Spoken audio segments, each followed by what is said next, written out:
Open's gonna be AB. Stand by, people. He yawns like it's no big deal. He does sit-ups too.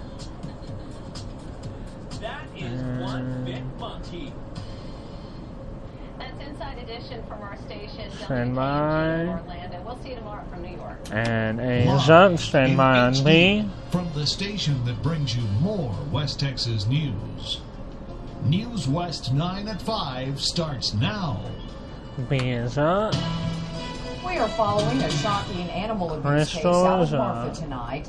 A dog sitter says he was looking after his neighbor's dogs when he discovered those pets were living in terrible Packages conditions. in A. Josh Navarro has the story. A word of warning, some of these images are disturbing. A is up. There are cute furry faces running around this Marfa home. It's dinner time and Tyler Spurgeon is helping his neighbor by looking after them. It's been a few days and the owner is nowhere to be found, but it wasn't until this weekend that Tyler and Lena Hill realized the living conditions inside were unspeakable. Animals are being hoarded and neglected here. They're being abused, in my opinion. They're living on their own waste. They're killing each other. They're not being taken care of properly. This is an animal hoarding situation.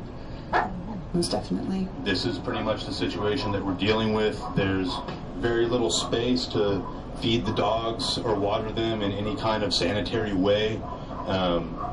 They have been living in their own filth and wastes. Feces can be seen everywhere, and a good chunk of it even started to decompose. This is the last of 3 dogs that had been killed through infighting amongst the animals here in the trailer over the last few days. As you can see, it's the other animals started to eat it, and that's when I decided that they would be better off on the streets, forcing the city to take some kind of action, which they still haven't done. So these were the conditions that I was trying to care for the dogs in, and these were the conditions that the animals had been living in for some time. What was your first reaction when you first saw this? I was aghast. I think I was shocked.